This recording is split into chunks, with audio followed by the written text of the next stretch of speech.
ಕೃಷಿ ಉತ್ಪನ್ನ ಮಾರುಕಟ್ಟೆ ಆವರಣದಲ್ಲಿ ತುಮಕೂರು ಜಿಲ್ಲಾ ಸಹಕಾರ ಹಾಲು ಉತ್ಪಾದಕರ ಸಂಘಗಳ ಒಕ್ಕೂಟದಿಂದ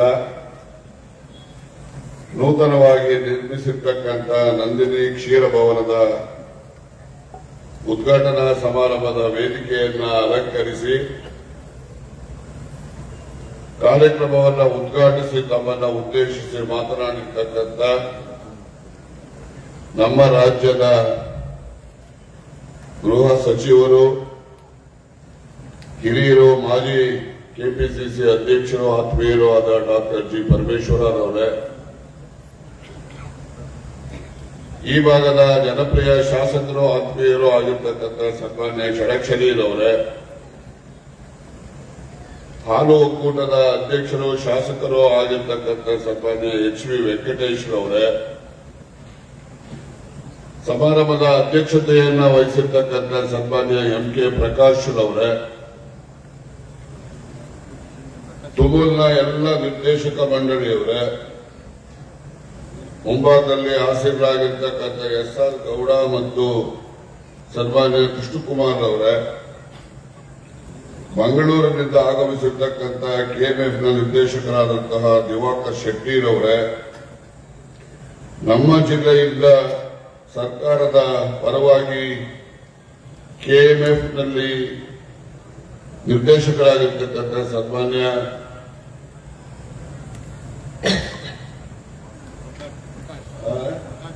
ಪ್ರಕಾಶ್ ಹೇಳಿದಿರಿ. ನಮ್ಮ ಇವರು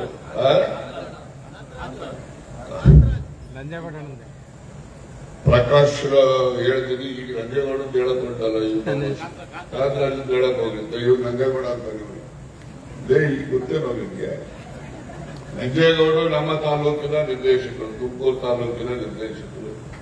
ಹಾಗೆ ನಮ್ಮ ಇಲಾಖೆಯ ಜಾಯಿಂಟ್ ರಿಜಿಸ್ಟ್ರಾರ್ ಅವರಾಗಿರ್ತಕ್ಕಂಥ ಸನ್ಮಾನ್ಯ ಉಮೇಶ್ ಅವರೇ ಮತ್ತೆ ಡೆಪ್ಯೂಟಿ ರಿಜಿಸ್ಟ್ರಾರ್ ಆಗಿರ್ತಕ್ಕಂಥ ಮೂರ್ತಿರವರೇ, ತುಮೂಲ್ನ ವ್ಯವಸ್ಥಾಪಕ ನಿರ್ದೇಶಕರಾಗಿರ್ತಕ್ಕಂಥ ಸನ್ಮಾನ್ಯ ಶ್ರೀನಿವಾಸರವರೇ, ನಮ್ಮ ಜಿಲ್ಲೆಯ ಜಿಲ್ಲಾಧಿಕಾರಿಗಳಾಗಿರ್ತಕ್ಕಂಥ ಶ್ರೀಮತಿ ಶುಭಾ ಕಲ್ಯಾಣ್ರವರೇ, ಸಿಇಒರವರಾಗಿರ್ತಕ್ಕಂಥ ಪ್ರಭುರವರೇ ಮತ್ತು ಎಸ್ಪಿ ಅವರಾಗಿರ್ತಕ್ಕಂಥ ಅಶೋಕ್ರವರೇ,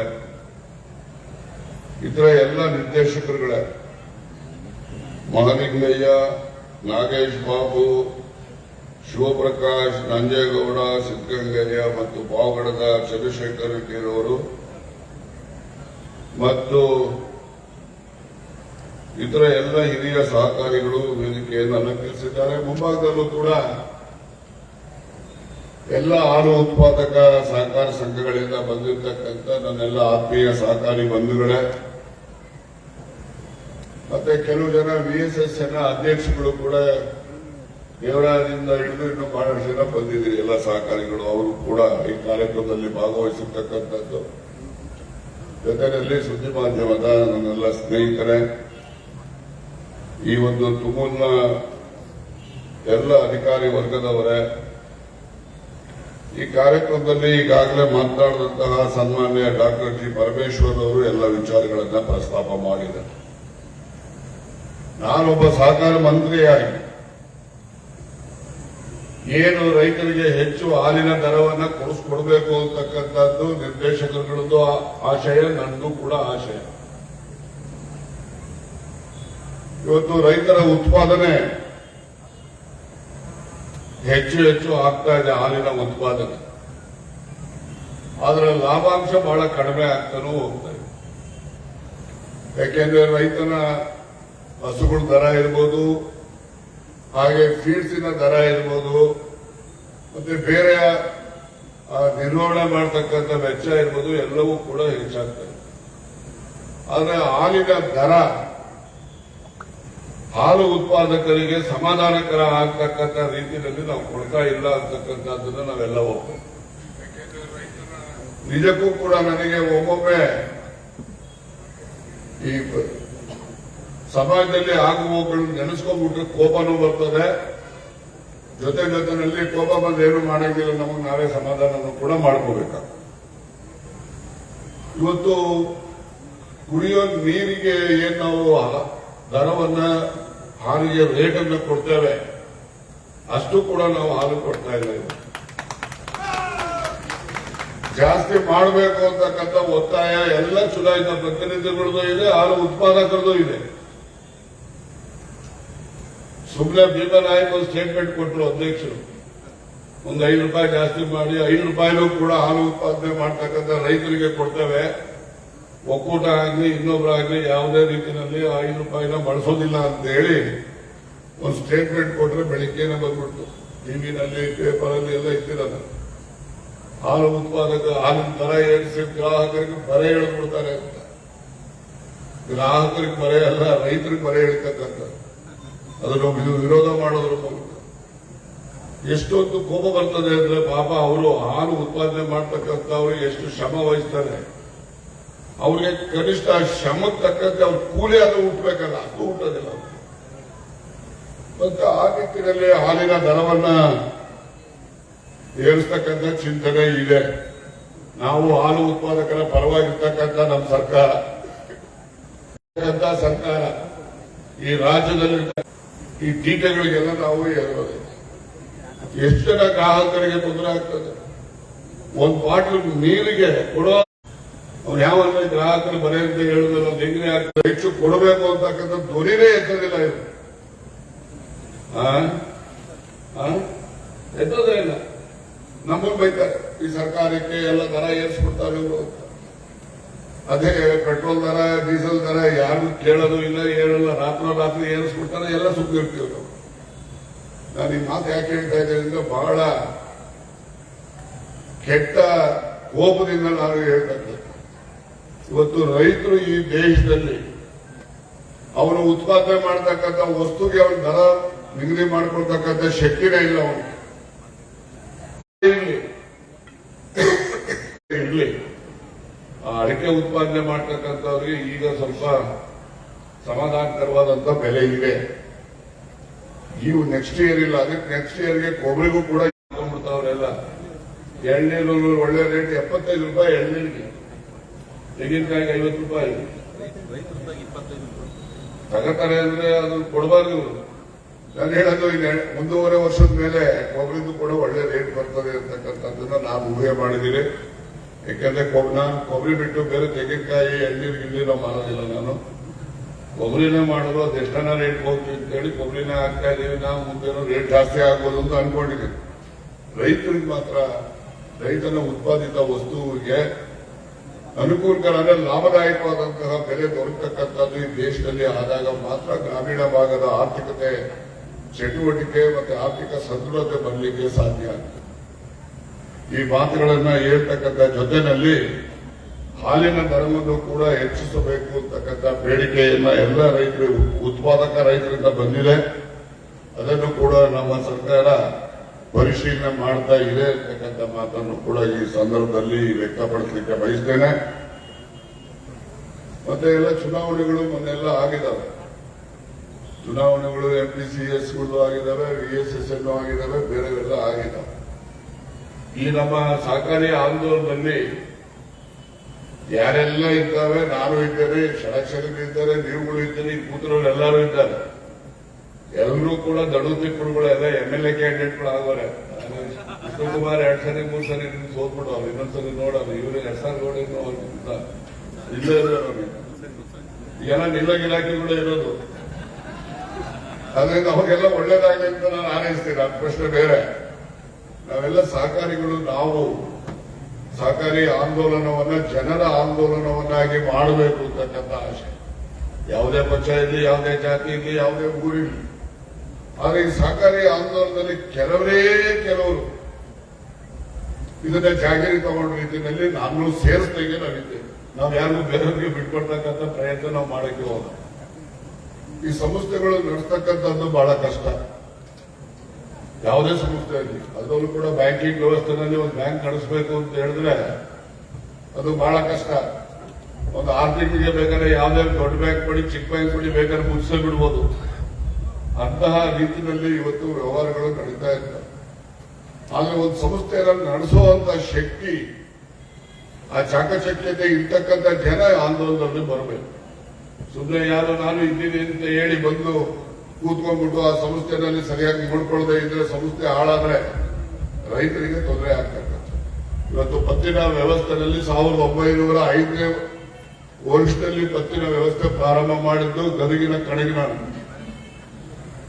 ಅಂದಿನಿಂದ ಇಂದಿನವರೆಗೆ ಪತ್ತಿನ ವ್ಯವಸ್ಥೆಯಲ್ಲಿ ಇವತ್ತು ರೈತರಿಗೆ ಸಾಲ ಸೌಲಭ್ಯವನ್ನು ಇಡೀ ರಾಜ್ಯದಲ್ಲಿ ಬ್ಯಾಂಕ್ಗಳ ಮೂಲಕ ನಡೀತಕ್ಕಂಥ. ಬಹಳಷ್ಟು ಜನ ರೈತರು ಏನ್ ತಿಳಿದಿರ್ತಾರೆ ಅಂದ್ರೆ ಸೊಸೈಟಿನಲ್ಲಿ ಏನಾದ್ರು ಸಾಲ ಕೊಡ್ತಾರೆ ಅಂತಂದ್ರೆ ಬಿಡಪ್ಪ ಇದು ಸರ್ಕಾರದ ದುಡ್ಡು, ಸರ್ಕಾರದ ಸಾಲ ಅಂತ ತಿಳ್ಕೊಬಿಡ್ತಾರೆ. ರೈತರಿಂದ ಇನ್ನೊಬ್ಬರಲ್ಲಿ ತಿಳ್ಕೋಬೇಕು. ಸೊಸೈಟಿನಲ್ಲಿ ಕೊಡ್ತಕ್ಕಂಥ ಸಾಲ ಸೌಲಭ್ಯ ಸರ್ಕಾರದ ₹1 ಇಲ್ಲ. ಇರ್ತಕ್ಕಂಥದ್ದು ನೀವು ಕೊಟ್ಟಿರ್ತಕ್ಕಂಥ ಡಿಸಿಸಿ ಬ್ಯಾಂಕ್ ಅಲ್ಲಿ ಇಟ್ಟಿರೋ ಡೆಪಾಸಿಟ್ ಇದೆಯಲ್ಲ, ಡೆಪಾಸಿಟ್ ಅಪೆಕ್ಸ್ ಬ್ಯಾಂಕ್ ಮತ್ತೆ ನಾಬಾರ್ಡಿಂದ ಸಾಲ ತಗೊಂಡ್ಬಂದು ನೀವು ಸಾಲ ಕೊಡೋದು. ಸರ್ಕಾರದಿಂದ ನಾವು ಕೊಡ್ತಕ್ಕಂಥದ್ದು ಏನಪ್ಪಾ ಅಂತ ಹೇಳಿದ್ರೆ ರೈತರಿಗೆ ಬಡ್ಡಿ ಹೊರೆ ಆಗಬಾರದು ಅಂತೇಳಿ ನೀವು ರೈತರು ಕೊಡಬೇಕಾದಂತ ಬಡ್ಡಿ ಹಣವನ್ನು ಸರ್ಕಾರ ತುಂಬಿಕೊಡ್ತಾ ಇದೆ. ಇವತ್ತು ಅಷ್ಟು ಹೊರತುಪಡಿಸಿದ್ರೆ ಸರ್ಕಾರದ ಹಣ ಅಲ್ಲ. ಆದ್ರೆ ರೈತರು ಸಕಾಲಕ್ಕೆ ಸಾಲನೂ ತಗೋಬೇಕು, ಸಕಾಲಕ್ಕೆ ಮರುಪಾವತಿನೂ ಮಾಡಬೇಕು. ಆಗ ಸಂಸ್ಥೆಗೂ ಒಳ್ಳೇದು, ನಿಮಗೂ ಒಳ್ಳೇದು. ಇವತ್ತು ಮರುಪಾವತಿನೂ ಮಾಡೋದಿಲ್ಲ, ಕೊಟ್ರಾಯ್ತು ಬಿಡಯ ಅನ್ನೋ ತರ ಉದಾಸೀನ. ಇಲ್ಲೇ ಈ ಗುಬ್ಬಿ ತಾಲೂಕಲ್ಲಿ ಒಂದು ಊರಲ್ಲಿ ಒಂದು 10 ಲಕ್ಷ ರೂಪಾಯಿದು ಒಂದು ಎಂಟಿ ಲೋನ್ ಕೊಡ್ಬೇಕು. ಅವ್ರಿಗೆ ಏನ್ ತೊಂದರೆ ಇಲ್ಲ. ಜೀಪ್ ನಿಂತಿದೆ, ಕಾರ್ ನಿಂತಿದೆ, ಕೊಬ್ಬರಿ ತುಂಬವ್ರೆ. ಎಲ್ಲಪ್ಪ ಸಾಲ ಕಟ್ರೆ ಅಂತ ನಮ್ಮವ್ರು ಹೋಗಿ ಕೇಳಿದ್ರೆ ಎಲ್ಲಾರು ವಸೂಲ್ ಮಾಡ್ಕೊಂಬೋಗ್ರಿ, ಆಮೇಲೆ ಕಟ್ತೀವಿ ಅಂತ. ಈ ತರ ಜನಗಳು ಜಾಸ್ತಿ ಅವರು. ಆದ್ರೆ ಯಾವತ್ತೂ ಕೂಡ ಸಾಲ ತೆಗೆದುಕೊಳ್ತಕ್ಕಂಥದ್ದು ನಿಮ್ಮೆಲ್ಲರ ಹಕ್ಕಿರಬಹುದು. ಆದ್ರೆ ಸಾಲ ಮರುಪಾವತಿ ಮಾಡ್ತಕ್ಕಂಥದ್ದು ಕೂಡ ನಿಮ್ಮೆಲ್ಲರ ಜವಾಬ್ದಾರಿ. ಈ ಹಕ್ಕು ಮತ್ತೆ ಜವಾಬ್ದಾರಿ ಯಾವಾಗ ಸರಿಯಾಗಿ ನಡ್ಕೊಂಡು ಹೋಗ್ತದೆ ಆಗ ಸಾಲ ತಗೊಂಡವನಿಗೂ ಕ್ಷೇಮ, ಕೊಟ್ಟವನಿಗೂ ಕೂಡ ಕ್ಷೇಮ. ಇನ್ನಷ್ಟು ವಿಚಾರಗಳನ್ನ ಪ್ರಸ್ತಾಪ ಮಾಡ್ತಕ್ಕಂಥ ವಿಷಯಗಳಿದ್ರೂ ಕೂಡ ನಾನು ಬಹಳಷ್ಟು ವಿಚಾರಗಳನ್ನು ಲಂಘಿಸಲಿಕ್ಕೆ ಹೋಗೋದಿಲ್ಲ. ಏನಾದರೂ ಸಿದ್ದರಾಮಯ್ಯನವರು ಕ್ಷೀರಭಾಗ್ಯ ಯೋಜನೆ ಜಾರಿಗೆ ತರದೇ ಇದ್ದಿದ್ರೆ ಈ ನಿಮ್ಮ ಒಕ್ಕೂಟಗಳು ಎಲ್ಲವೂ ಕೂಡ ಇಷ್ಟೊತ್ತಿಗೆ ಬೀಗ ಹಾಕ್ಬಿಡು. ಅದ್ಯಾರಿಗೂ ಗೊತ್ತೇ ಆಗೋದಿಲ್ಲ. ಇವರು ಯಾರು ಹೇಳೋದಿಲ್ಲ, ಗಿರಾಕಿಗಳು ಬೇರೆಗಳು ಅವರೆಲ್ಲ ಊರಲ್ಲಿ ಬಂದು ಹೇಳೋದಿಲ್ಲ. ಯಾಕೆ ಹೇಳೋದಿಲ್ಲ ಅಂದ್ರೆ ಸಿದ್ದರಾಮಯ್ಯನಿಗೆ ಕಾಂಗ್ರೆಸ್ ಗವರ್ಮೆಂಟ್ ಎಲ್ಲಿ ಒಳ್ಳೆ ಹೆಸರು ಬಂದ್ಬಿಡ್ಬೇಕು ಅಂತ ಬಹಳ ಜನ. ಅದೇ ರೀತಿ ಜಿಲ್ಲಾ ಬ್ಯಾಂಕ್ಗಳು ಕೂಡ ಇವತ್ತು ಸದೃಢ ಆಗಿದ್ದಾವೆ. 21 ಜಿಲ್ಲಾ ಬ್ಯಾಂಕ್ಗಳು ಅಂತ ಹೇಳಿದ್ರೆ ಏನು ಸಾಲ ಸೌಲಭ್ಯವನ್ನು ಸಕಾಲಕ್ಕೆ ವಾಪಸ್ ಕಟ್ಟಿದ್ರೆ ಬಡ್ಡಿ ಏನು ಸರ್ಕಾರ ತುಂಬಿಕೊಡ್ತಕ್ಕಂಥ ಯೋಜನೆ ಇದೆ. ಆ ಯೋಜನೆ ಇಲ್ಲದೆ ಇದ್ರೂ ಕೂಡ ಎಲ್ಲ ಬ್ಯಾಂಕ್ಗಳು ಇಷ್ಟೊತ್ತಿಗೆ ಬಾಗಿಲಾಗ್ತವೆ. ಇದು ಕೂಡ ಕಾಂಗ್ರೆಸ್ ಪಕ್ಷ ಮತ್ತೆ ಸಿದ್ದರಾಮಯ್ಯನವರ ಒಂದು ಕೊಡುಗೆ ಈ ರಾಜ್ಯಕ್ಕೆ, ರೈತರಿಗೆ, ಸಂಸ್ಥೆಗಳಿಗೆ ಅಂತಕ್ಕಂಥದ್ದನ್ನ ನಾವು ಜ್ಞಾಪಿಸ್ಕೋಬೇಕು, ನೆನೆಸ್ಕೊಳ್ಳಬೇಕು. ಅದನ್ನ ಯಾರು ನೆನೆಸೋದು ಇಲ್ಲ, ಜ್ಞಾಪಿಸ್ಕೊಳ್ಳೋದು ಇಲ್ಲ. ಇದು ಒಂದು ದುರ್ದೈವ. ಇದು ಅದ್ರ ಜೊತೆನಲ್ಲಿ ಬಹಳಷ್ಟು ಸಹಕಾರ ಸಂಸ್ಥೆಗಳು ನಿಮ್ಮ ಅಂದ್ರೆ MPCSಗಳು ಹಾಲು ಹಾಕ್ತಾರೆ ರೈತರು. ನೀವು ಸದಸ್ಯರನ್ನೇ ಮಾಡ್ಕೊಳ್ಳಲ್ಲ ಬಹಳಷ್ಟು. ಈಗ ಒಂದು ಇದರಲ್ಲೂ ಕೂಡ ಸುಮಾರು 5,000 ಜನಕ್ಕೆ ಹೆಚ್ಚು ಜನ ಸದಸ್ಯರಿದ್ದಾರೆ. ಹಾಲು ಹಾಕ್ತಾರೆ, ಸದಸ್ಯರು ಮಾಡಲ್ಲ. ಯಾಕೆಂದ್ರೆ ನಾವು ಸದಸ್ಯರು ಮಾಡ್ಬಿಟ್ರೆ ನಾಳೆ ವೋಟ್ ಗಿಟ್ ಹಾಕ್ಬಿಟ್ಟು ನಮಗೆ ಏನ್ ತೊಂದರೆ ಮಾಡ್ಬಿಡ್ತಾರೋ ಅಂತಕ್ಕಂಥ ಸಣ್ಣತನದ ಜನರು ಕೂಡ ನಮ್ಮ ಜೊತೆನಲ್ಲಿದ್ದಾರೆ. ಅದಕ್ಕೋಸ್ಕರ ಯಾರೆಲ್ಲ ಹಾಲು ಹಾಕ್ತಾರೆ ಅವರೆಲ್ಲರೂ ಕೂಡ ಸದಸ್ಯರನ್ನಾಗಿ ಕಡ್ಡಾಯವಾಗಿ ಮಾಡಬೇಕು. ಮಾಡಲಿಲ್ಲ ಅಂತ ಹೇಳಿದ್ರೆ ನಿಮಗೆ ಮುಂದೆ ₹5 ಕೊಡ್ತೀವಲ್ಲ, ಬೋನಸ್ ಕೊಡೋದೇ ಇಲ್ಲ.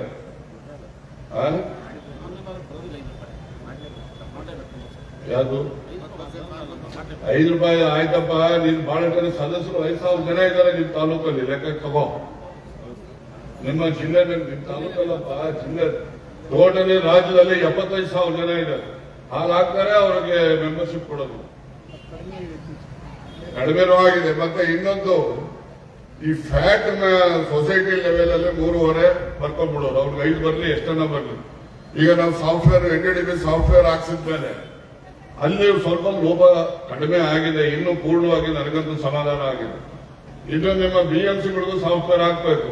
ನಿಮ್ಮಲ್ಲಿ 94% ಪ್ಯೂರಿಟಿ ಇದೆ ಅಂದ್ರೆ ಇನ್ನು 6% ನಿಮ್ಮಲ್ಲೂ ಕೂಡ ನೀರಿನ ಅಂಶ ಬರ್ತಾನೆ ಇದೆ ಯೂನಿಯನ್.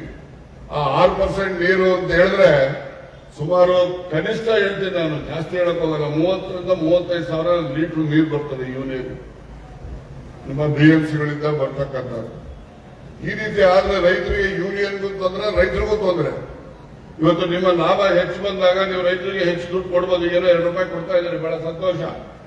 ನೀವು ಹೆಚ್ಚು ಲಾಭಾಂಶವನ್ನ ಗಳಿಸ್ತಕ್ಕಂಥದ್ದಕ್ಕೆ ನಿಮ್ಮಲ್ಲಿ ಬರ್ತಕ್ಕಂಥ ಓವರ್ ಹೆಡ್ ಎಕ್ಸ್ಪೆಂಡಿಚರ್ಸ್ ಏನಿದಾವೆ ಕಡಿಮೆ ಮಾಡಬೇಕು. ಅನ್ನೆಸರಿ ತುಂಬ್ಕೊಂಡ್ಬಿಡ್ತೀರಿ, ಔಟ್ಸೋರ್ಸು, ಡೈಲಿ ವೇಜಸ್, ಈ ತರ ಎಲ್ಲ ಮಾಡಿ ಹೆಚ್ಚು ಖರ್ಚಿನ ಬಾಬು ನೀವು ಮಾಡಿಕೊಂಡ್ರೆ ಅಂತಿಮವಾಗಿ ತೊಂದರೆ ಆಗೋದು ರೈತರಿಗೆ. ಅದನ್ನೆಲ್ಲ ಕಡಿಮೆ ಮಾಡಿಕೊಂಡು ಇಡೀ ರಾಜ್ಯದಲ್ಲಿರ್ತಕ್ಕಂಥ ಎಲ್ಲ ಒಕ್ಕೂಟಕ್ಕೂ ಕೂಡ ನಾನು ಸಭೆ ಕರೆದು ಅವ್ರಿಗೆಲ್ಲರೂ ಕೂಡ ನಾನು ಇದನ್ನ ತೀವ್ರವಾಗಿ ಹೇಳಿದ್ದೇನೆ. ಮಾಡಲಿಲ್ಲ ಅಂತ ಹೇಳಿದ್ರೆ ನಮ್ದೇನಿಲ್ಲ, 29C ನಮ್ಮ ಹತ್ರ ಇದ್ದೇ ಇದೆ, ಆಗ್ತಿಲ್ಲ ಅಷ್ಟೇ. ಅದಕ್ಕೋಸ್ಕರ ಯಾರು ಧಮಕಿ ಆಗ್ತಾನೆ ಅಂತ ನೀವು ಭಾವನೆ ಮಾಡಬಾರ್ದು. ರೈತರ ಪರವಾಗಿ ಇನ್ನು ಹೆಚ್ಚು ಲಾಭ ರೈತರ ಹಾಲಿಗೆ ಬೆಲೆ ದೊರಕಿಸ್ಕೊಡ್ತಕ್ಕಂಥದ್ದಕ್ಕೆ ನಾವು ನೀವು ಎಲ್ಲರೂ ಕೂಡ ಸೇರಿ ಪ್ರಯತ್ನ ಮಾಡೋಣ ಅಂತಕ್ಕಂಥ ಮಾತನ್ನ ಈ ಸಂದರ್ಭದಲ್ಲಿ ವ್ಯಕ್ತಪಡಿಸಿ, ಅದ್ರ ಜೊತೆಯಲ್ಲಿ ನಾನು ನಿನ್ನೆ ಕೋಲಾರದಲ್ಲಿದ್ದೆ.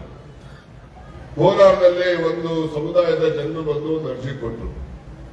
ಸರ್, ಗ್ರಾಮ ಪಂಚಾಯತಿಗಳಲ್ಲಿ ಅಧ್ಯಕ್ಷ ಸ್ಥಾನಕ್ಕೆ ಲಾಟರಿ ಮೂಲಕ ತೆಗೆದು ನೀವು SC ST OBC ಅವರಿಗೆಲ್ಲ ಕೊಡ್ತೀರಿ, ಅದೇ ತರ ನಮ್ಮ VSSNಗೆ MPC SC ಯಾಕೆ ಮಾಡಬಾರ್ದು ಅಂತ ಹೇಳಿ ಕೇಳಿ, ನಾನು ಆಗ ಹೌದೆಲ್ಲ ಮಾಡಬಹುದಾಗಿದೆಯಲ್ಲ ಇದು ಅಂತ ಹೇಳಿ ನಾನು ಕೂಡ ನಮ್ಮ ಅಧಿಕಾರಿಗಳ ಜೊತೆಯಲ್ಲಿ ಚರ್ಚೆ ಮಾಡ್ತೇನೆ. ಅದು ಒಂದು ಹೊಸ ಆಯಾಮವನ್ನ ಸೃಷ್ಟಿ ಮಾಡತಕ್ಕಂಥ ಪ್ರಯತ್ನ.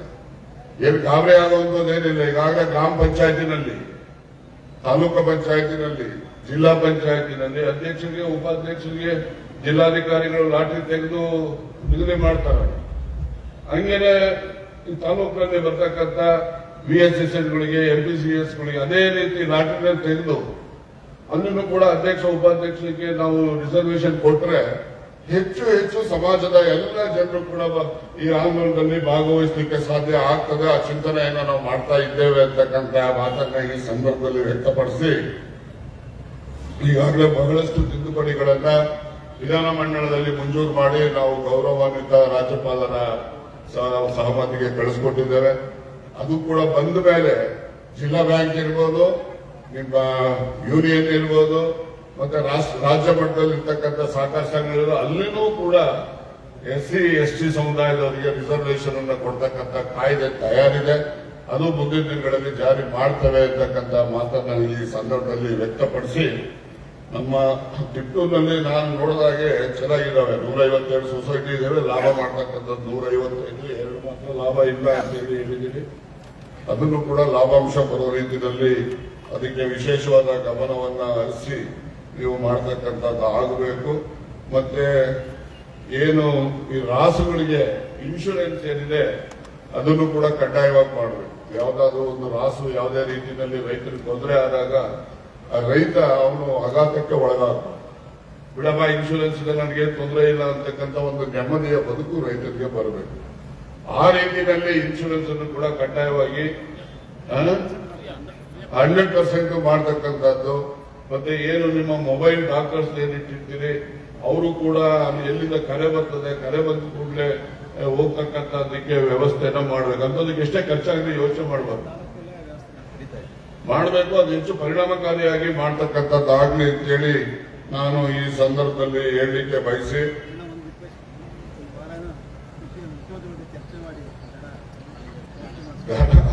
ಮೊನ್ನೆ ಮೀಟಿಂಗ್ ಕರೆದಿರೋ ದರ ಹೆಚ್ಚಿಸ್ತಕ್ಕಂಥದ್ದಕ್ಕೆ ನಾನು ಅವತ್ತು ಮೀಟಿಂಗ್ ಹೋಗಕ್ಕಾಗಲಿಲ್ಲ, ಮುಂದಾಕ್ಬಿಟ್ಟವ್ರೆ.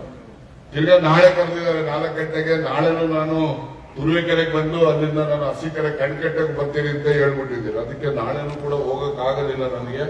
ವೆಂಕಟೇಶ್ ಅವರು ಹೇಳ್ತಾ ಇದ್ರು, ನೋಡೋಣ ನಾಳೆ ಹೋದ್ರೆ ಅದನ್ನ ಒಂದು ತೀರ್ಮಾನ ಆದಷ್ಟು ಜಾಗ್ರತೆ ಮಾಡಬೇಕು ಅಂತಕ್ಕಂಥದ್ದು ನಮ್ಮ ಕಳಕಳಿ ಇದೆ. ಅದನ್ನು ನಾವು ಮಾಡ್ತೇವೆ, ದರ ಹೆಚ್ಚಿಸ್ತಕ್ಕಂಥದ್ದು ಅಂತೇಳಿ. ಎಲ್ಲ ಮಾಡ್ಸೋಣ, ಮಾಡ್ಬೇಕದು. ಮಾಡ್ತಾ ಇದ್ರೆ ಮತ್ತೆ ಕ್ವಾಲಿಟಿ ಫೀಡ್ಸ್ ಅನ್ನು ಕೂಡ ನೀವು ಕೊಡಬೇಕು. ಕ್ವಾಲಿಟಿ ಫೀಡ್ಸ್ ಮೊದಲು ಫೀಡ್ಸ್ ಅದೆಲ್ಲ ಮೂಟೆ ಬಿದ್ದಿದ್ರೆ ಹಸುಗಳೆಲ್ಲ ಹತ್ರಕ್ಕೆ ಹೋಗೋವು. ನೀವು ತಗೊಂಬಂದು ಬಾಯ್ದ ಹತ್ರ ಇಟ್ಟು ತಿನ್ನಕ್ಕಿಲ್ಲ ಇವಾಗ, ಆ ತರ ಇದ್ದಾವೆ ಫೀಡ್ಸ್. ಹೌದಲ್ವಾ? ಅದು ಸುಮ್ಮನೆ ಕೂತಿರ್ತೀರಲ್ಲ, ಕೇಳಕ್ಕೆ ಏನು ಬಂದಿದ್ದು ಇಲ್ಲಿಗೆ? ಮೊಲಾಸಸ್ಸು ಹಾಕಲ್ಲ, ಕೇಕು ಸರಿಯಾಗಿಲ್ಲ, ಎಲ್ಲ ತಗೊಂಬಂದು ಹೊಟ್ಟೆಲ್ಲ ಹಾಕ್ತೀರಿ ಎಲ್ಲ. ಈಗ ಗುಬ್ಬಿ ಪ್ಲಾಂಟ್ ಯಾರು ನೋಡ್ಕೊಂತಾರೆ? ಈಗ ಗುಬ್ಬಿಯವ್ರು ಯಾರಪ್ಪ ಇಲ್ಲಿರೋದು? ಈಗ ಏನೋ ಬಂದಿಲ್ಲ. ಸರಿ ಆಯ್ತು, ಗುಬ್ಬಿ ಮತ್ತೆ ರಾಜರಗುಂಟೆ ಇವೆಲ್ಲ ಇದಾವಲ್ಲ ನೋಡ್ರಿ.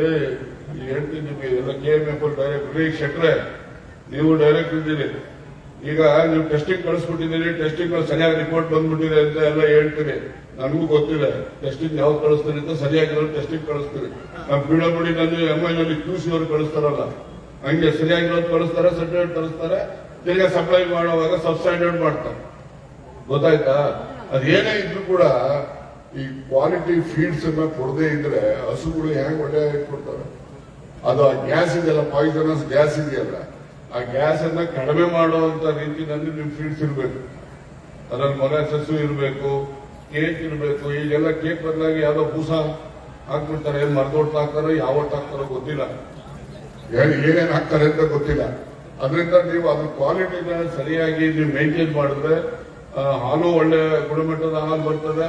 ಮತ್ತೆ ಗುಣಮಟ್ಟದ ಹಾಲು ನಿಮ್ಗೆ ಹೇಳ್ತೀನಿ, ಫ್ಯಾಟ್ ಕೆಲವು ಹಾಲು 5% ಜಾಸ್ತಿ ಬರ್ತದೆ. ಏನೋ ಕರು ಹಾಕಿದಾಗ ಒಂದ್ 2 ತಿಂಗಳಲ್ಲಿ 3.5 ಬರೋದೇ ಇರ್ಬೋದು, 2.25, 3 ಬರ್ಬೋದು. ಆದ್ರೆ ಕರು ಹಾಕಿದ 3-4 ತಿಂಗಳ ಮೇಲೆ ಜಾಸ್ತಿ ಆಗ್ತಾ ಹೋಗ್ತದೆ. ಕೆಲವು ಗಟ್ಟಿ ಹಾಲು ತರ್ತಾರೆ, ಅದು 5 ಮೇಲೂ ಕೂಡ ಹೋಗ್ತದೆ.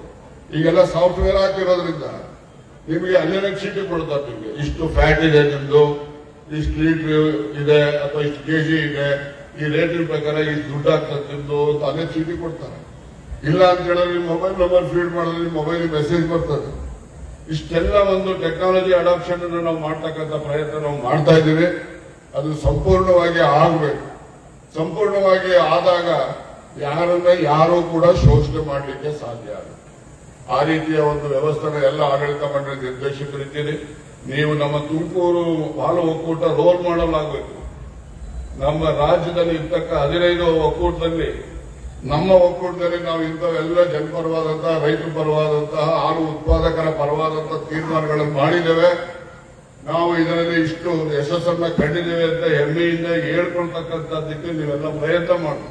ಇರ್ಬೋದು ಯಾವುದೇ ಪಾರ್ಟಿ ಇರ್ಬೋದು, ಯಾವುದೇ ಜಾತಿ ಇರ್ಬೋದು, ಇದ್ಕೊಳ್ಳಿ, ಯಾರು ಬೇಡ ಅನ್ನೋದಿಲ್ಲ. ಆದ್ರೆ ನಮ್ಮೆಲ್ಲರ ಉದ್ದೇಶ ಹಾಲು ಉತ್ಪಾದಕರ ಯೋಗಕ್ಷೇಮವನ್ನು ನೋಡ್ತಕ್ಕಂಥದ್ದಕ್ಕೆ ನಮ್ಮ ತೀರ್ಮಾನಗಳು ಇರಬೇಕೇ ಹೊರತು ಸ್ವಾರ್ಥಕ್ಕೋಸ್ಕರ ಇರಬಾರ್ದು. ಇದನ್ನ ನಾವು ಎಚ್ಚರಿಕೆಯಿಂದ ನಾವು ಒಂದು ಪುಣ್ಯದ ಕೆಲಸ, ನಾವು ಕೋಆಪರೇಟಿವ್ ನಲ್ಲಿ ಸೊಸೈಟಿನಲ್ಲಿ ಒಬ್ಬ ಡೈರೆಕ್ಟರ್ ಆಗ್ತಾನೆ, ಜಿಲ್ಲಾ ಮಟ್ಟದಲ್ಲಿ ಒಬ್ಬ ಡೈರೆಕ್ಟರ್ ಆಗ್ತಾನೆ ಅಂತ ಹೇಳಿದ್ರೆ ಹೆಮ್ಮೆ ಪಡುವಂತ. ಬೇಕಾದ್ರೆ ಒಂದು MLA ಆಗ್ಬಿಡ್ಬೋದು, ಯಾವ್ದೋ ಪಾರ್ಟಿ ಒಂದು ಬಿಫಾರಂ ತಗೊಂಡು. ಇನ್ಯಾವುದು ಬಿಫಾರಂ ಕೊಡೋದಿಲ್ಲ, ಏನು ಕೊಡಲ್ಲ. ನಿಮ್ಮ ಶಕ್ತಿ, ನೀವು ಮಾಡಿರ್ತಕ್ಕಂಥ ಜನಪರವಾದಂತಹ ಕೆಲಸಗಳು, ಅದರಿಂದ ನೀವು ಇಲ್ಲಿ ಗೆದ್ಬರ್ತಕ್ಕಂಥ ನಿರಂತರವಾಗಿ ಜನಪರವಾಗಿ ಇದ್ದಾಗ ಮಾತ್ರ ಸತತವಾಗಿ ಗೆಲ್ಲಲಿಕ್ಕೆ ಸಾಧ್ಯ ಇದೆ. ಈ ಕೃಷ್ಣಕುಮಾರನ ಸೋಲ್ಸಕ್ಕೆ ಯಾರಿಗೇನು ಆಗಲ್ಲ. ಅವು ಪಾಪ ಯಾರ್ಯಾರು ಬಹಳ ಜನ ಎಮ್ಮೆಗಳು ಸೋಲ್ಸಕ್ ಮಾಡ್ಬಿಟ್ಟಿದ್ರು. ಇವ್ರು ಹೆಸರುಗಳು ಅಷ್ಟೇ. ಬಟ್ ನಂಗೊಂದು ಸುಳ್ಳು ಹೇಳ್ಬಿಟ್ಟಿದ್ದಾರೆ ಹೆಸರುಗಳು. ಇವ್ರಿಬ್ರು ಅದಕ್ಕೆ ಬಹಳ ಸಿಟ್ಟು ಇದೆ. ಇವ್ರ ಮೇಲೆ ಇಬ್ರು ಸುಳ್ಳು ಹೇಳಿದ್ದಾರೆ. ನಾನು ಯಾವತ್ತೂ ಯಾರಿಗೂ ಸುಳ್ಳು ಹೇಳಿಲ್ಲ. ಅದಕ್ಕೆ ಬೇರೆಯವರು ನಾನು ಸುಳ್ಳು ಹೇಳಬಾರ್ದು. ಇವರಿಬ್ರು ಸುಳ್ಳು ಹೇಳೋರು, ಮುಂದೆ ಕೂತಿರೋರು. ಅದಕ್ಕೋಸ್ಕರ ಕೋಪನೂ ಇದೆ, ಇರ್ಲಿ. ಆದ್ರೆ ಸೋಲ್ಸ್ಬೇಕು ಇವರಿಬ್ಬರು ಅಂತೇಳಿ ಎಲ್ಲ ಹೇಮಗಳು ಸೋಲ್ಸಕ್ಕೆ ಆಗಲಿಲ್ಲ. ಯಾಕೆಂದ್ರೆ ಅವರು ಜನರಲ್ಲಿ ವಿಶ್ವಾಸ ಗಳಿಸ್ಕೊಂಡಿರ್ತಾರೆ. ಜನರ ವಿಶ್ವಾಸ ಇದ್ದಾಗ ಯಾರಿಗೆ ಸಪೋರ್ಟ್ ಬೇಕಾಗಲ್ಲ. ಯಾರೇನೇ ಮಾಡೋರು ಅವ್ರಿಗೇನು ತೊಂದರೆನೂ ಆಗಲ್ಲ, ಜನರ ಆಶೀರ್ವಾದ ಇರೋದು. ಆ ಒಂದು ದಿಶೆನಲ್ಲಿ ಕೋಆಪರೇಟಿವ್ ಅಂದ್ರೆ ನಮ್ಮ ಸಹಕಾರಿ ಆಂದೋಲನದಲ್ಲಿ ಈಗ ದೇವರಾಜ ಕರಡಿ ಕೂತವ್ರಿದ್ವಿ. ಅವರು ಪಾಪ ಎಲ್ಲ ಕಡೆ ಬಹಳ ಹುಷಾರಿ ಗಿರಾಕಿ ಅವರು. ನಾನು ಬರುವಾಗ ನಮ್ಮ ಡಾಕ್ಟರ್ ಹೇಳ್ಕೊಂಡು ಬಂದೆ, ಹೀಗೆ ಡಾಕ್ಟರ್ ಇರೋ ಗಿರಾಕಿ ಇದ್ದಾರೆ ಅಂತೇಳಿ. ಇಲ್ಲಿ ಜನಪರವಾಗಿ ಕೆಲಸ ಮಾಡ್ತಾರೆ, ಸಂಸ್ಥೆ ಹಿತದೃಷ್ಟಿಯಿಂದ ಕೆಲಸ ಮಾಡ್ತಾರೆ. ಅದರಿಂದ ಜನರು ಕೂಡ ಆಶೀರ್ವಾದ ಮಾಡ್ತಾರೆ. ಹಾಗಾಗಿ ನಾವೆಲ್ಲರೂ ಕೂಡ ಸಹಕಾರಿಗಳು. ಮುಂದೆ ಕೂತಿರೋರು ಇರ್ಬೋದು, ವೇದಿಕೆ ಮೇಲೆ ಇರ್ತಕ್ಕಂಥವ್ರು ಇರ್ಬೋದು. ನಾವು ರಾಜಕಾರಣವನ್ನ ದೂರ ಇಟ್ಟು ನಾವು ರೈತರಿಗೆ, ಹಾಲು ಉತ್ಪಾದಕರಿಗೆ ಇವರನ್ನ ಒಂದು ಆರ್ಥಿಕವಾಗಿ ಸದೃಢರನ್ನಾಗಿ ಮಾಡಬೇಕು. ಅವರು ಕೂಡ ಸಮಾಜದಲ್ಲಿ ಸ್ವಾಭಿಮಾನದ ಬದುಕನ್ನು ಕಾಣಬೇಕು. ಅವರ ಮಕ್ಕಳು ಕೂಡ ವಿದ್ಯಾವಂತರಾಗಿ ಅವರ ಕುಟುಂಬಕ್ಕೆ ಕೀರ್ತಿಯನ್ನ ತರುವಂತಹ ಒಂದು ವಾತಾವರಣವನ್ನ ಸೃಷ್ಟಿ ಮಾಡತಕ್ಕಂಥದ್ದಕ್ಕೆ ನಾವೆಲ್ಲರೂ ಸೇರಿ ಪ್ರಯತ್ನ ಮಾಡೋಣ ಅಂತಕ್ಕಂಥ ಮಾತನ್ನ ಈ ಸಂದರ್ಭದಲ್ಲಿ ವ್ಯಕ್ತಪಡಿಸಿ, ಈಗಾಗಲೇ ಸೋಮಣ್ಣವ್ರು ಬಂದು ಪಾಪ ಎಲ್ಲ ಟೇಬೆಲ್ಲ ಕಟ್ ಮಾಡಿ ಹೋಗಿದ್ದಾರೆ. ಸೋಮಣ್ಣನಿಗೂ ಕಳಕಳಿ ಇದೆ. ನಾನು ಮಂತ್ರಿ ಆಗಿದ್ದೇನೆ, ಇಲ್ಲಿ ಬಂದು ನನಗೆ ಆಶೀರ್ವಾದ ಮಾಡಿದ್ದಾರೆ ಜನ. ಮತ್ತೆ ಈ ಜಿಲ್ಲೆಗೆ ಏನಾದರೂ ಕೆಲಸ ಮಾಡಬೇಕು ಅಂತಕ್ಕಂಥ ಕಳಕಳಿ ಇದೆ. ನಾವು ಅವರ ಒಂದು ಕಳಕಳಿಯನ್ನು ಕೂಡ ಸದುಪಯೋಗ ಪಡಿಸಿಕೊಂಡು ಹೆಚ್ಚು ಅಭಿವೃದ್ಧಿಯನ್ನ ಮಾಡ್ತಕ್ಕಂಥ ಕೆಲಸವನ್ನು ಕೂಡ ನಾವೆಲ್ಲ ಮಾಡೋಣ. ಅದೇ ರೀತಿ ನಮ್ಮ ಷಡಕ್ಷರ 3 ಬಾರಿ ಸೋತವರ, 3 ಬಾರಿ ಗೆದ್ದವರು, 6 ಬಾರಿ ಎಲೆಕ್ಷನ್ ಮಾಡೋರು. ಇನ್ ಮುಂದಕ್ಕೆಲ್ಲ ಎಲೆಕ್ಷನ್ ಮಾಡಕ್ ಆಗಲ್ಲ. ಯಾರು ಬಡವರು ಬಂದ್ರು ಜಿಲ್ಲೆಗೆ ಎಲ್ಲ ಎಲೆಕ್ಷನ್ಗೆ ಇವತ್ತೇನೋ ಮಹಾತ್ಮ ಗಾಂಧಿ ಬಂದು ಎಲೆಕ್ಷನ್ ನಿಂತ್ಬಿಟ್ರೆ ಸೋತೆ ಬಿಡ್ತಾರೆ ಇವತ್ತಿನ ವಾತಾವರಣದಲ್ಲಿ. ಆ ತರ ಒಂದು ವಿಷಮ ವಾತಾವರಣ ಇವತ್ತು ಸಮಾಜದಲ್ಲಿ ನಾವು ನೋಡ್ತಾ ಇದ್ದೇವೆ. ಇದನ್ನು ಬಹಳ ವಿಷಾದದಿಂದ ನಾನು ಹೇಳ್ತಾ ಇದ್ದೇನೆ ಹೊರತು ಬೇರೆ ಯಾವುದೇ ರೀತಿಯಲ್ಲ. ಅದು ಕೂಡ ಈ ಚುನಾವಣೆಗಳಲ್ಲಿ ಗೆಲ್ತಕ್ಕಂಥದ್ದು, ಜನಪರವಾಗಿ ಕೆಲಸ ಮಾಡ್ತಕ್ಕಂಥದ್ದನ್ನ ನಿರಂತರವಾಗಿ ಅವ್ರು ಮಾಡ್ಕೊಂಡು ಬರ್ತಾ ಇದ್ದಾರೆ. ನಾನು ಕೇಳಿದೆ, ಏನಪ್ಪ ಮಂಜಣ್ಣನ ಕಡೆಯವರು, ಶಿವಪುರ ಕಡೆಯವರು ಎಲ್ಲ ಇದ್ರಲ್ಲ ವಾರಿಯರ್ಸ್ಗಳು, ಯಾರ್ಯಾರು ಇದ್ದಾರೆ ಯಾರ್ಯಾರು ಇಲ್ಲ ಅಂತ. ಆಗ ಇಲ್ಲ, ಅವರೆಲ್ಲ ಸತ್ತೋದ್ರು, ಇವರೆಲ್ಲ ಸತ್ತೋದ್ರು. ಇವಾಗ ನಿಮ್ಗೆ ಯಾರು ವಿರೋಧವೇ ಇಲ್ಲ ಅಂತ ಕಾಣಿಸುತ್ತೆ. ತಿಪ್ಟೂರಲ್ಲಿ ನೀನೇ ಏಕಮೇವ ಚಕ್ರಾಧಿಪತಿ, ಏನ್ ಬೇಕೋ ಎಲ್ಲ ಮಾಡಿಕೊಂಡು ಜನರಿಗೆ ಒಳ್ಳೇದು ಮಾಡ್ತಾ ಇದ್ದೆ. ಅದನ್ನ ನಿರಂತರವಾಗಿ ಮುಂದೂ ಕೂಡ ಮಾಡ್ಕೊಂಡು ಹೋಗ್ತಾರೆ ಅಂತ ವಿಶ್ವಾಸವನ್ನ ವ್ಯಕ್ತಪಡಿಸಿ, ನಮ್ಮ ಡಾಕ್ಟರ್ ಪರಮೇಶ್ವರ್ ಅವರು ಕೂಡ ಅಷ್ಟೇ. ಅವರು ಸಜ್ಜನ ವ್ಯಕ್ತಿ, ಬಹಳ ಸರಳ ಅಂತ ಎಲ್ಲ ಹೇಳ್ತೀವಿ. ಹಾಗೆ ತೀರ್ಮಾನ ತಗೊಳ್ಳುವಾಗಂತೂ ಬಹಳ ಕಠಿಣವಾಗಿ ತೀರ್ಮಾನ ತೆಗೆದುಕೊಳ್ತಕ್ಕಂಥ ನಾವೊಂದೇ ಸುಮ್ಮನೆ ಮಾತಾಡ್ಬಿಡ್ತೀವಿ. ಯಾರಿಗೆ ಮಂತ್ರಿ ಆಗಿದ್ದಲ್ಲಿ ಕಳೆದೋಡೆ ನಿಮ್ಮವರು ನಿಮ್ಮ ಸ್ವಾಮಿಗಳು ನನಗೆ ಹೇಳ್ತಿದ್ಯಾ? ಹೇಳಿ ಅವ್ರಿಗೇನೆ ಮಂತ್ರಿ ಆಗೋಗಿದ್ದವ್ರಿಗೆ ಶನಿವಾರ ಎಲ್ಲ ಅನೌನ್ಸ್ಮೆಂಟ್ ಆಗಿ ಸೋಮವಾರ ಬರೋ ಅಷ್ಟೊತ್ತಿಗೆ ಕಳೆದವ್ರು ಯಾರಪ್ಪ ಅಂದ್ರೆ ನಿಮ್ ಸ್ವಾಮಿಗಳೇ ಕಳೆದಿದ್ದೆಲ್ಲ. ಹೋಗ ಸ್ವಾಮಿಗಳಿಗೆ ಹೇಳು, ಆಯ್ತು ಮುಂದೆ ಅದೃಷ್ಟ ಇದೆ ಆಗ್ತಾರೆ ಬಿಡು, ಅದ್ರದ್ದಿರ್ಲಿ. ಕಳೆದವರೆಲ್ಲ ನಿಮ್ ಸ್ವಾಮಿಗಳೇ, ನಿಮ್ಮವರೇ ಕಳೆಯೋದು, ಬೇರೆಯವರೆಲ್ಲ ನಾವ್ಯಾರು ಕಳೆದಿಲ್ಲ, ಪರಮೇಶ್ ಕಳೆದಿಲ್ಲ, ಕಳೆದವ್ರು ಅವರೇ. ಅದಕ್ಕೋಸ್ಕರ ಮುಂದೆ ಅವ್ರಿಗೆ ಅವಕಾಶ ಇದೆ ಅಂತ ಹೇಳಿ ನಾನು ಅವರಿಗೆ ಆ ಒಂದು ಅವಕಾಶ ಬಂದಿದ್ದನ್ನು ಕೂಡ ಆಶಿಸ್ತೇನೆ. ನಮ್ಮ ಡಾಕ್ಟರ್ ಜಿ ಪರಮೇಶ್ವರ್ ಅವರು ಕೂಡ ನಮ್ಮ ಜಿಲ್ಲೆನಲ್ಲಿ ಎಲ್ಲರೂ ವಿಶ್ವಾಸಕ್ಕೆ ತೆಗೆದುಕೊಂಡು ಜನಪರವಾಗಿ ಕೆಲಸ ಮಾಡ್ತಕ್ಕಂಥ ಕೆಲಸವನ್ನ ಮಾಡ್ತಾ ಇದ್ದಾರೆ.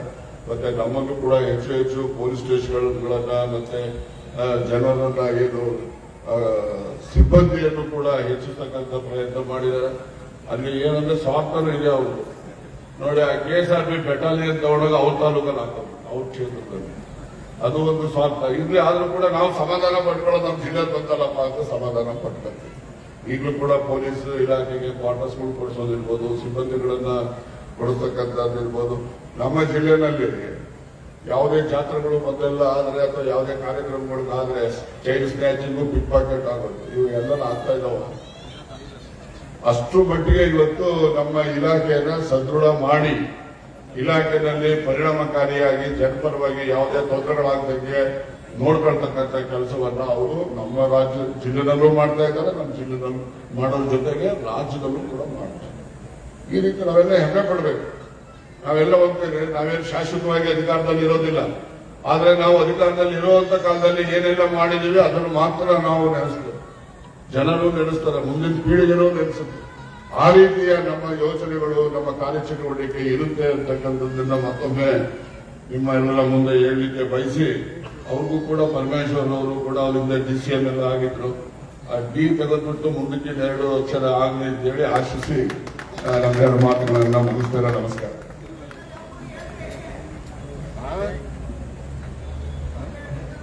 ಸಮಾರಂಭವನ್ನು ಉದ್ದೇಶಿಸಿ ಎಲ್ಲ ಕ್ಷೇತ್ರಗಳಲ್ಲಿ ಜಿಲ್ಲೆಯನ್ನು ಅಭಿವೃದ್ಧಿ ಪಥ ಕೊಂಡೊಯ್ಯತಕ್ಕಂಥ ಕಾರ್ಯಕ್ರಮಗಳ ಬಗ್ಗೆ ಮಾರ್ಗದರ್ಶನ ಮಾಡುವಂತ ಮಾನ್ಯ KN ರಾಜೇಂದ್ರ ಸರ್ ಅವರಿಗೆ ಧನ್ಯವಾದಗಳು. ಕಾರ್ಯಕ್ರಮ ಬೇಗ ಮುಗಿಯುತ್ತದೆ.